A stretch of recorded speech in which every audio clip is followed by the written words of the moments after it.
नमस्कार दोस्तों, मेरा नाम है मनीष सिंह।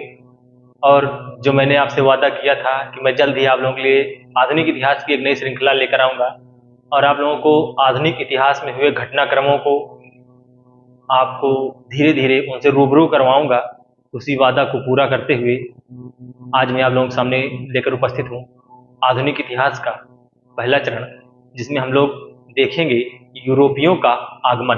भारत में यूरोपियों का आगमन, एडवेंट ऑफ यूरोपियंस। तो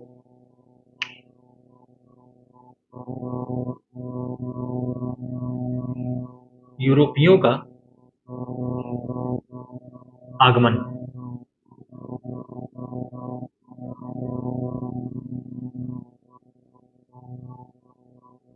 भारत में वो कहते हैं ना कि एक शेर है कि हमारा कत्ल कुछ इस तरह किस्तों में हुआ, कभी कातिल बदल गए, कभी खंजर बदल गए। तो भारत तो एक ऐसी सोने की चिड़िया रहा है, एक ऐसा सहिष्णु देश रहा है जो हमेशा लुटा है, हमेशा इस पर आक्रमण किए गए हैं, हमेशा इसकी भूमि को रक्त से नहलाया गया है। तो इसी क्रम में अब लास्ट बारी थी ब्रिटेन वालों की। अभी तक तुर्क, तातार, मंगोल, भांति भांति के लोग आए और यहाँ की पाक सरजमी को नापाक किया।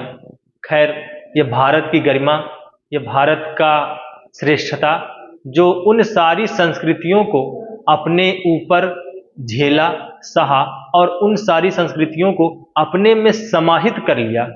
अब भारत में यूरोपियों का आगमन होता है। अब देखते हैं कि सबसे पहला तो उनका आने का कारण क्या था, कि यूरोपियों का भारत में आने का कारण। जो सबसे पहला कारण था पुनर्जागरण। पुनर्जागरण पुनर्जागरण एक बहुत ही बड़ा टॉपिक है। इस पर अगर बहुत ज्यादा गहराई से तो नहीं जाएंगे, इसका हम लोग बहुत धीरे से अध्ययन करेंगे, बहुत कम अध्ययन करेंगे, सिर्फ इस रेफरेंस में कि यूरोपियों के आगमन में पुनर्जागरण ने क्या भूमिका निभाई। तो पुनर्जागरण की जो शुरुआत हुई थी वो ज्यादातर मानी जाती है पुनर्जागरण ही शुरू क्यों हुआ था। वो हुआ था 1453 में कुस्तुनतुनिया का पतन। कुस्तुनतुनिया का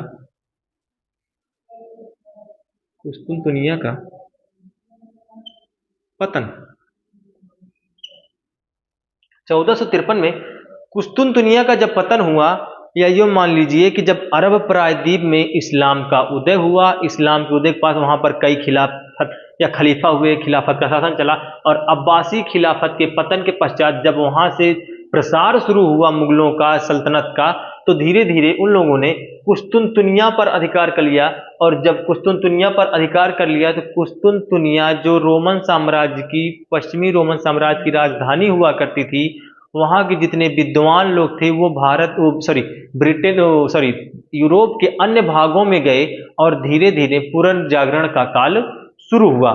अब पुनर्जागरण के काल के कारण जो सबसे पहला चीज हुआ वो था भौगोलिक खोज। वो था भौगोलिक खोज।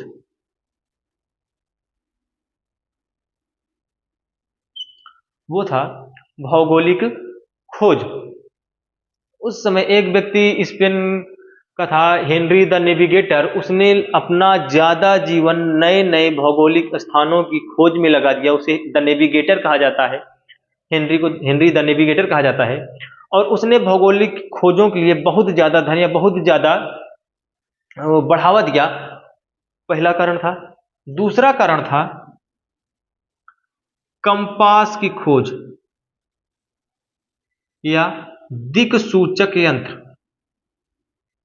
दिक्सूचक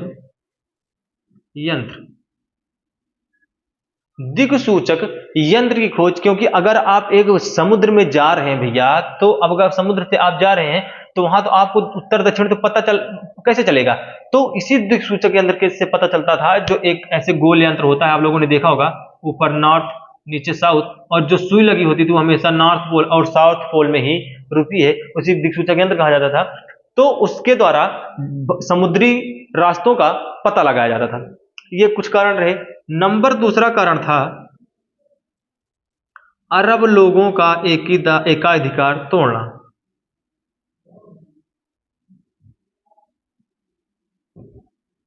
अरब लोगों का एकाधिकार तोड़ना।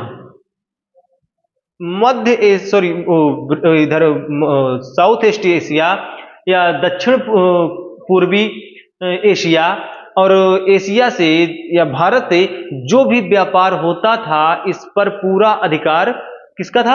अरब वासियों का था। क्योंकि उन्होंने वो बीच में खड़े हो गए, भैया इस्लाम का उदय हुआ कहाँ? अरब प्रांत में। अब वो लोग बीच में खड़े हुए कि अब यहां से अगर कोई जा रहा है, अब इस पूरे मार्ग पर मान लीजिए आपका यहाँ पर आपका घर है और इधर एक बड़ी बाजार है जहां से आप सामान लाते जाते हैं, और यहाँ पर किसी व्यक्ति का अधिकार है। तो अगर आपको यहाँ से जाना है, तो अगर वो कह रहा है भैया टैक्स दो, तो आपको टैक्स देना पड़ेगा, क्योंकि आपका यहाँ से व्यापार चल रहा है। तो वही हाल अरबों का था। अब अरब वासियों ने वहां पर पूरे इधर दक्षिण एशिया के पूरे व्यापार पर एकाधिकार उनका हो गया था। अब ये लोग एक नए मार्ग की खोज में थे कि हम लोग एक नए मार्ग की खोज, या तो आप, अब यही बात हुई, अब आप या इधर से जाइए या इधर जाइए, या आप इधर से पूरा घूम के जाइए, इधर से कोई रास्ता नहीं है, इधर जाएंगे तो आपको टैक्स देना पड़ेगा। तो ये लोग एक नए मार्ग की खोज में थे ताकि हम लोग उससे व्यापार कर सकें, और जो अरब लोगों का एकाधिकार है हम लोग उसको समाप्त कर सकें। तो अरब लोगों का एकाधिकार तोड़ना था। और जो व्यापार होता था वो लाल सागर या फारस की खाड़ी से सीधे अलेक्जेंड्रिया तक, सॉरी, लाल सागर से ज्यादा था अलेक्जेंड्रिया तक, अलेक्जेंड्रिया से वो वेनिस जिनेवा और वहां से पूरे यूरोप में सामान को बेचा जाता था, या तो फारस की खाड़ी से जाता था टर्की, और टर्की से वहां यूरोप जाता था और पूरे यूरोप में बेचा जाता था सामान। ये व्यापार करना था, चाहे भारत से जाने वाले सामान हो, रेशम हुआ, सूती वस्त्र हुए, मलमल हुए, या अन्य मसाले हुए, हाथी दांत हुए, तो ये सारे सामान वहां पर बेचे जाते थे। किस मार्ग से? लाल सागर और फारस की खाड़ी के मार्ग से। तो अब सारा व्यापार लाल सागर और फारस की खाड़ी से हो रहा है, तो उसमें सोच नहर थी नहीं कि इधर से कोई व्यापार था। तो जो व्यापार होता था वो स्थल मार्ग से होता था। अब एकाधिकार उनका तोड़ना था। दूसरी बात, अब जो तीसरी बात थी वो था मार्को पोलो का यात्रा वृत्तांत।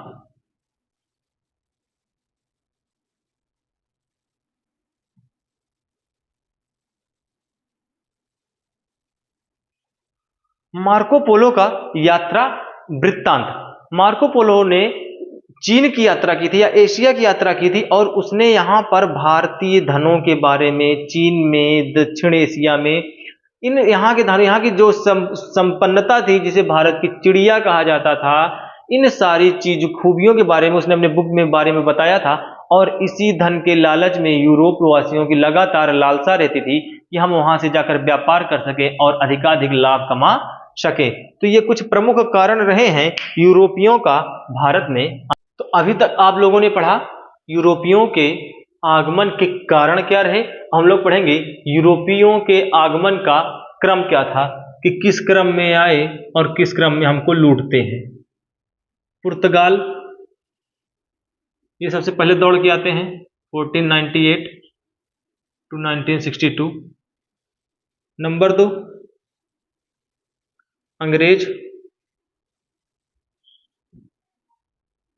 1600 में आते हैं और 1947 तक रहते हैं। नंबर 3 डच ये आते हैं 1602 में और रहते हैं 1759 तक। नंबर 4 डेन ये आते हैं 1616 में, जाते हैं 1745 में। और 5वें हैं फ्रांस, ये लोग आते हैं 1664 में और जाते हैं 1962 में। तो ये कंपनियों के आगमन का क्रम था। कंपनियों की स्थापना के अनुसार आप समझ सकते हैं कि किस अंग्रेजी कंपनी ने, सॉरी, या किस यूरोपीय कंपनी ने, किसने पहले अपनी कंपनी स्थापना की। अगर कंपनी की स्थापना के क्रम से देखा जाए तो आपका सेम क्रम यही रहेगा कि पहले पुर्तगालियों ने अपनी कंपनी स्थापना की, उसके बाद अंग्रेजों ने, फिर डच ने, फिर डेन ने, फिर फ्रांस ने। लेकिन व्यापारियों के आगमन का क्रम देखा जाए तो डच आएंगे पहले और अंग्रेज आएंगे बाद में। ये क्रम यहां से बदल जाएगा, पहले पुर्तगाल आएंगे, ये पहले पुर्तगाल हो जाएंगे। अगर पूछा जाए व्यापारी आगमन, व्यापारियों के आगमन का क्रम देखा जाए तो पहले पुर्तगाल, फिर नंबर 2 डच, नंबर 3 अंग्रेज, फिर नंबर 4 डेन और नंबर 5 फ्रांस। क्योंकि जो डच व्यापारी था कॉर्नेलिस डी हस्टमान, वो 1595 के आसपास आ जाता है, और अंग्रेज व्यापारी जॉन मिल्टन हॉल जो स्थल मार्ग से आया था वो 1597 के आसपास आता है। तो 2-4-5 साल का जो अंतर मिल जाता है। इसी कारण डच जो है व्यापारी के क्रम में पहले आए थे, लेकिन अगर कंपनी की स्थापना का क्रम देखा जाए तो पहले पुर्तगाल, फिर अंग्रेज, फिर डच, फिर डेन, फिर फ्रांस। इस क्रम को आप लोग याद रखिएगा। अब हम लोग आगे बढ़ते हैं।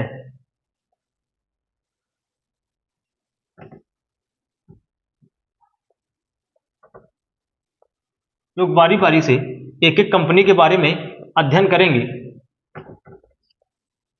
जो सबसे पहली कंपनी थी पुर्तगाल,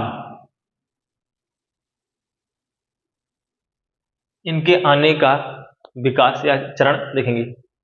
तो एक हाइपोथेटिकली हम लोग विश्व का मैप थोड़ा सा समझने की कोशिश करेंगे, बहुत स्पष्ट तो नहीं। मान लीजिए ये है आपका भूमध्य सागर, ये आपका भूमध्य सागर हो गया। यहां पर है आपका पुर्तगाल, पुर्तगाल में ही है आपका ये स्पेन, पुर्तगाल में नहीं है, मतलब ये मान लीजिए स्पेन है, तो यहां पर ये आपका पुर्तगाल है।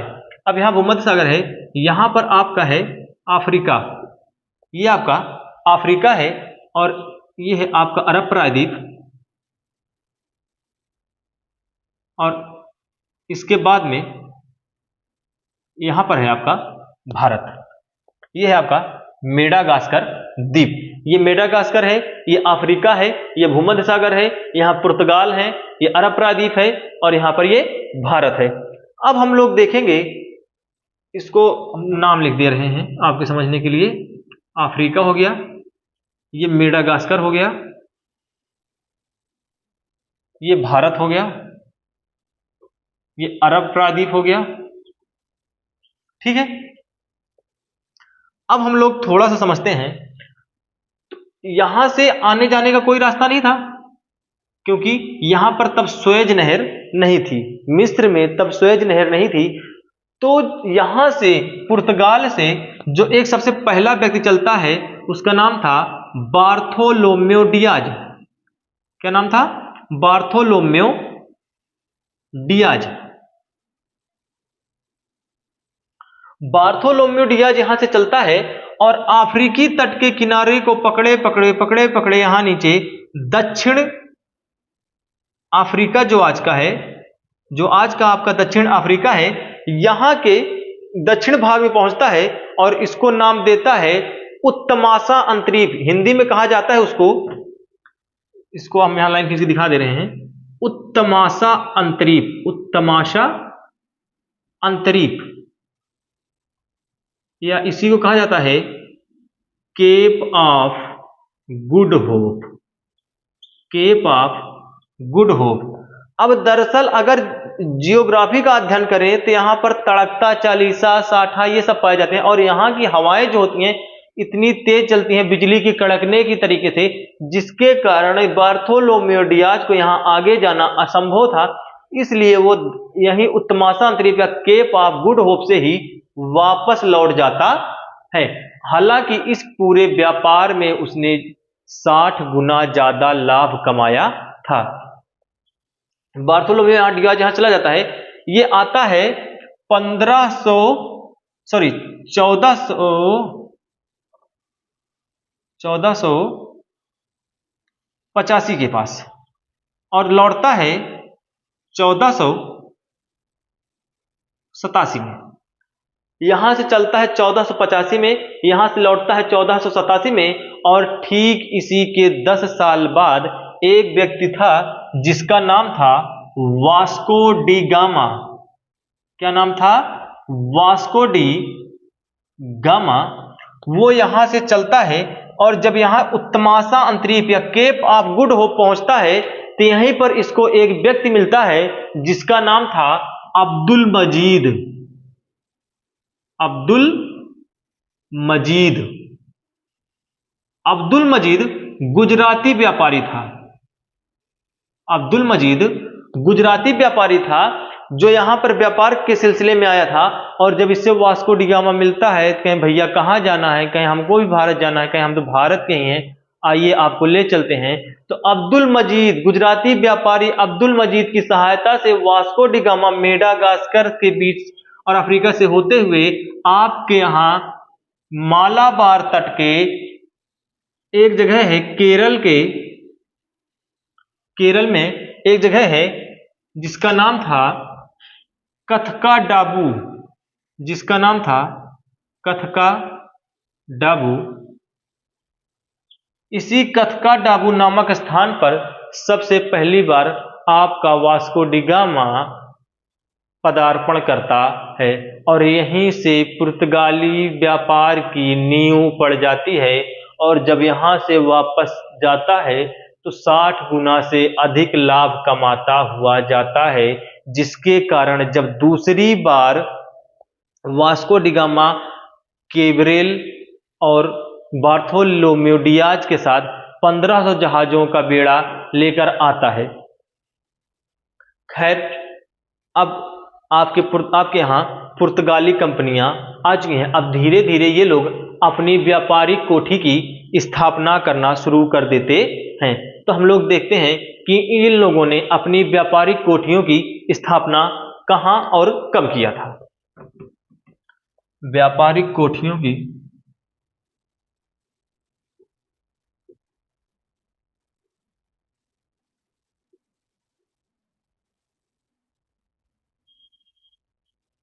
स्थापना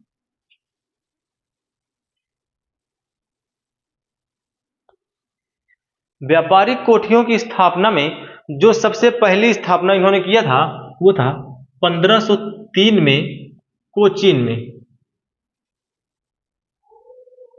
कहां करते हैं? 1503 में ये लोग कोचीन में करते हैं। 1505 में कैन्नानूर, 1510 में गोवा, और इन्होंने गोवा को बीजापुर के शासक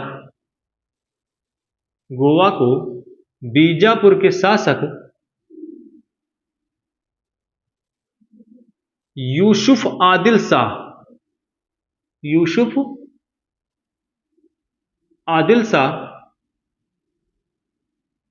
बीजापुर के शासक यूसुफ आदिल शाह से गोवा को 1510 में छीन लिया था। दूसरी स्थापना 1511 में मलक्का जल संधि में करते हैं। कहां करते हैं? मलक्का जल संधि में। मलक्का जल संधि में स्थापित करने का इनका सबसे बड़ा जो कारण था वो अल्बुकर्क द्वारा लागू की गई नीले पानी की नीति थी, जिसके बारे में हम लोग आगे पढ़ेंगे। 1511 में मलक्का में स्थापित करते हैं। 1515 में हरमुज में, जो फारस की खाड़ी में जल संधि है। उसके बाद 1535 में दमन में, और 1559 में दीव। ये उनकी कंपनियों का स्थापना का क्रम रहा। उन्होंने कहां कहां अपनी कंपनियां, पुर्तगालियों ने अपनी कंपनियां कहां कहां स्थापित की। हालांकि जो कंपनियां स्थापित की थी उन्होंने, वहां पर कोई उत्पादन नहीं होता था, वहां पर सिर्फ एक गोदाम बनाए जाते थे, और उस गोदाम में पूरे देश से जो भी वो लोग आयात कर सामान उनको भेजना होता था यूरोप में, वहां पर उन सामानों को रखा जाता था, एक गोदीबाड़ा टाइप का बनाया जाता था, वहीं से सामानों का आयात और निर्यात किया जाता था। उसमें कोई उत्पादन के कार्य या आधुनिक फैक्ट्रियां जैसे या कारखाने जैसे थे, ऐसी कोई बात नहीं थी। वहां पर कारखाने ना होकर एक गोदाम के रूप में वो लोग कार्य किया करते थे। अब हम लोग पढ़ेंगे पुर्तगालियों की प्रमुख नीति क्या रही।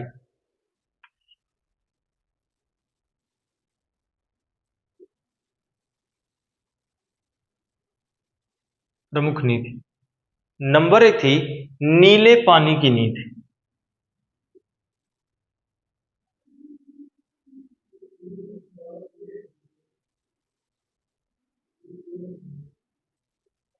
नीले पानी की नीति का अर्थ है भारत से व्यापार करने के लिए आने वाले जितने भी जल संधि हैं या जल मार्ग थे, उन सारे जल मार्गों पर अपनी एक फितोरिया कहा जाता था या व्यापारिक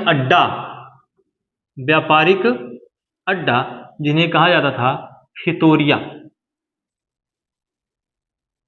ये फितोरिया एक ऐसे व्यापारिक अड्डे हुआ करते थे जो व्यापार में आने जाने वाले जहाज थे उनको सहायता देने का कार्य करते थे।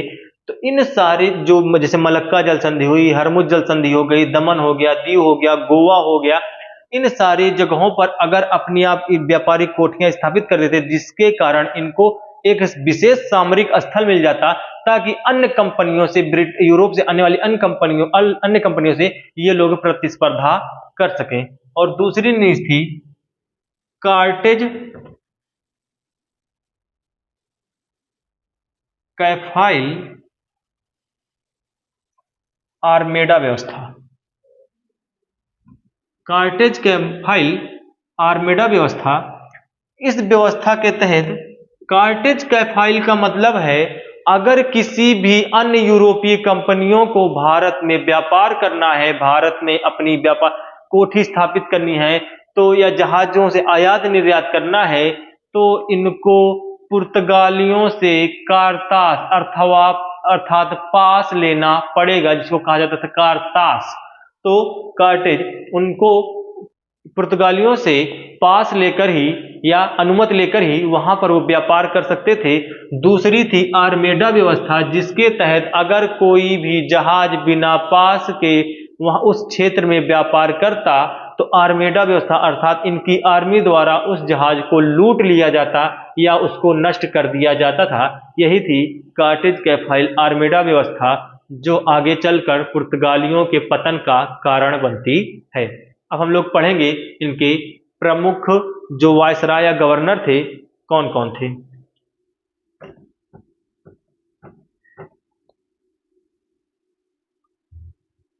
जो प्रमुख गवर्नर, जो सबसे पहला गवर्नर नियुक्त किया गया था उसका नाम था अल्मीडा। और अल्मीडा को 1505 में वहां का भारत में गवर्नर नियुक्त किया गया था। कब नियुक्त किया गया था? 1505 में। पुर्तगालियों का प्रथम वायसराय था अल्मीडा को 1505 में यहाँ का गवर्नर नियुक्त किया गया था और ये 1505 से लेकर 1509 तक यहाँ का गवर्नर था। और इसने जो नीति अपनाई थी उसे कहा जाता है अस्त्र शस्त्र की नीति। अस्त्र शस्त्र की नीति अर्थात अपनी व्यापारिक कंपनी को या कोठियों को स्थापित करने के लिए देसी राजाओं से अगर युद्ध करना पड़े तो उसमें भी ये नहीं चूकते थे। अपने जो नौसेना इनकी शक्ति थी, जो इनकी मुख्य नौसेना शक्ति थी, उससे ये लोग लगातार युद्ध करके अपनी व्यापारिक कोठियों की स्थापना करते हुए चले जा रहे थे। नंबर दूसरा था अल्बुकर्क।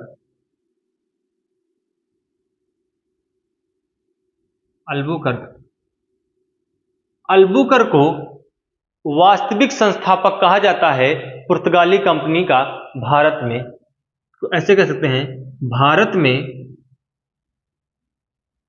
पुर्तगाली कंपनी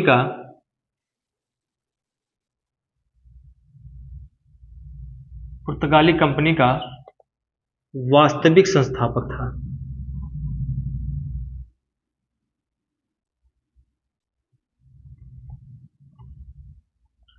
अल्बुकर्क भारत में पुर्तगाली कंपनी का वास्तविक संस्थापक था और इसी ने नीति लागू की थी, नीले पानी की नीति।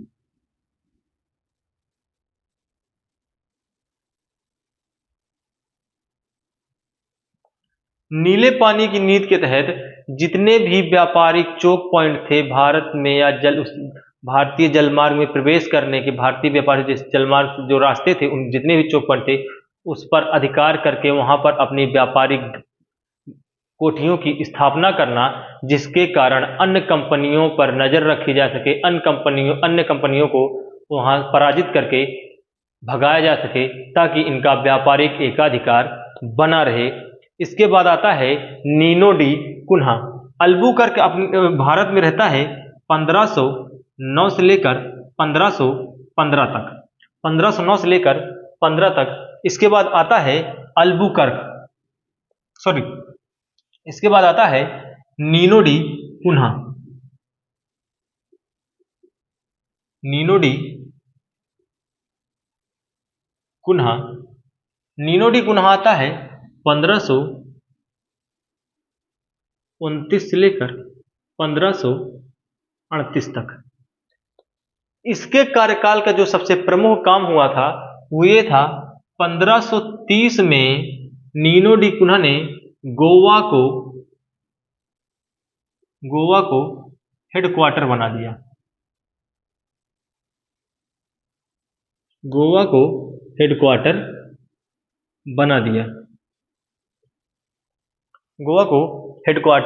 बना दिया। किसने बनाया? नीनो डी कुन्हा ने 1530 में, और दूसरा किया था इसने 1535 में बेसिन तथा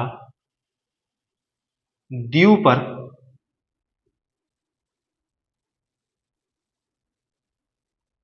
अधिकार। बेसिन तथा दीव पर अधिकार। इसके बाद आते हैं मार्टिन डी सूजा। वो रहते हैं 1538 से लेकर 1542 तक।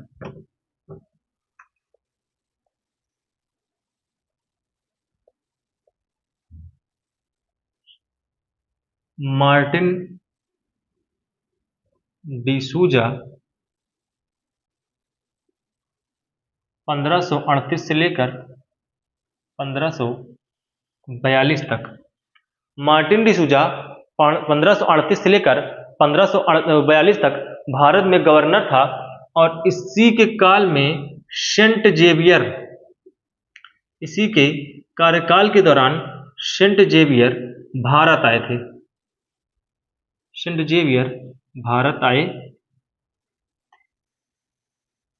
और दूसरा जो था, इसने जो नीति अपनाई थी उसे कहा जाता है क्रॉस और तलवार की नीति। क्रॉस और तलवार की नीति अर्थात एक हाथ में क्रॉस, दूसरे हाथ में तलवार, अर्थात तलवार के दम पर ईसाई धर्म का प्रसार, शस्त्र के दम पर शास्त्र का प्रसार। हालांकि ये भी इनके पतन का एक प्रमुख कारण बना। बाद के इतिहासकार कहते हैं कि पुर्तगालियों के पतन का जो प्रमुख कारण रहा था वो ये था कि वो एक हाथ में तलवार और एक हाथ में क्रॉस लेकर आते हैं, लेकिन यहाँ का जब वो धन देखते हैं तो पहले क्रॉस एक तरफ रख देते हैं और एक हाथ से धन बटोरना शुरू कर देते हैं। लेकिन जब एक हाथ से धन बटोर नहीं पाते तो तलवार भी हाथ रख देते हैं, और अंततः उनके हाथ से सब कुछ निकल जाता है। इसी को कहते हैं आधी छोड़ सारी को धावे, सारी मिले आधी मिले न पूरी पावे। अब आगे हम लोग पढ़ेंगे इनके योगदान क्या रहे भारत में। अब हम लोग पढ़ेंगे कि पुर्तगालियों का योगदान क्या रहा। हर सिक्के के दो पहलू होते हैं, अगर कुछ बुरा हुआ तो कुछ अच्छा भी हुआ था। योगदान,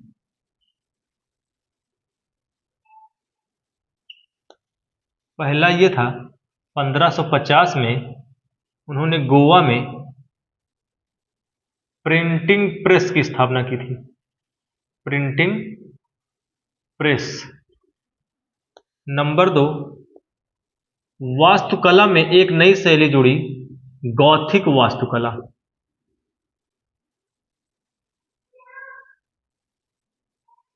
नंबर 3, खाद्य पदार्थों में तंबाकू, आलू, पपीता, काजू, आलू, पपीता, काजू, संतरा, ये सारी चीजें पुर्तगालियों की ही देन है। और चौथा है जहाजरानी उद्योग। जहाजरानी उद्योग, ये पुर्तगालियों के कुछ प्रमुख योगदान रहे जो उन्होंने भारत के हित में तो नहीं किया, वो लाए थे अपने हित में, लेकिन आज भारत उसका प्रयोग कर रहा है और उसमें उसका योगदान मानता है कि हाँ, पुर्तगाल आए और हमें उन्होंने लूटा, लेकिन कुछ हमारे लिए छोड़ कर गए हैं। पतन का कारण, आप अगर कोई गलत कार्य करते हैं तो उसका नतीजा, परिणाम, दुष्परिणाम आपको भुगतना पड़ेगा, आज नहीं तो कल, लेकिन आपको भुगतना पड़ेगा। वही पुर्तगाली कंपनी जो पूरी शानो शौकत से भारत में व्यापार की, भारत के लोगों का शोषण किया, लेकिन उसी कंपनी का पतन हो जाता है। उसमें कुछ प्रमुख कारण रहे। नंबर 1 था धार्मिक कारण। धार्मिक कारण, धार्मिक कारण में रीजन ये था कि ईसाई लोगों ने जबरदस्ती लोगों का जबरन धर्म परिवर्तन किया, जिसके कारण एक असंतोष की स्थिति उत्पन्न हुई और वो उनके पतन का कारण बनी। नंबर 2, विजयनगर साम्राज्य का नष्ट होना। विजयनगर साम्राज्य का समाप्त होना। 1565 में तालीकोटा का युद्ध हुआ। तालीकोटा का 1565 में तालीकोटा का युद्ध कहाँ हुआ था? ये राक्षस तांगड़ी, इसीलिए कभी कभी इसको राक्षस तांगड़ी का युद्ध भी कहा जाता है। तो राक्षस तांगड़ी नामक स्थान पर हुआ था और ये युद्ध में 2 गुटों के बीच हुआ था। एक गुट था विजयनगर और दूसरा था जो दक्कनी के सुल्तान थे, और इसमें विजयनगर समाप्त हो गया। और यही विजयनगर पुर्तगालियों का सबसे बड़ा मित्र था, और इस विजयनगर के समाप्त होने पर पुर्तगालियों के पतन में और शीघ्रता आई। अगला था ब्राजील की खोज।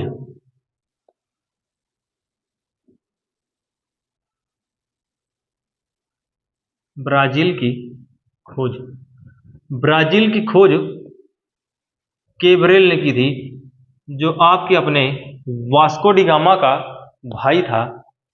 केबरेल ने ब्राजील की खोज कर ली थी, और जो पुर्तगाली भारतीय व्यापार में, अभी तक जो भारत से व्यापार कर रहे थे, अब उनका ज्यादातर रुझान ब्राजील में हो गया था, क्योंकि एक ऐसी भ्रांति फैली थी, कहा जाता था ब्राजील में एल्डोराडो है। एल्डोराडो का मतलब सोने का शहर। हाँ, वही एल्डोराडो जिसका जिक्र आपने केजीएफ मूवी में सुना होगा, जिसमें कहते हैं एल्डोराडो, सोने का शहर जहां ढेर सारा सोना और चांदी पाया जाता है। हालांकि ये किदवंती थी जो उस समय यूरोपीय समाज में बहुत तेजी से फैल रही थी, और उसी किदवंती का पीछा करते हुए पुर्तगाली लोग भी ब्राजील में ज्यादा व्यापार के लिए उन्मुख हो गए। अगला रीजन था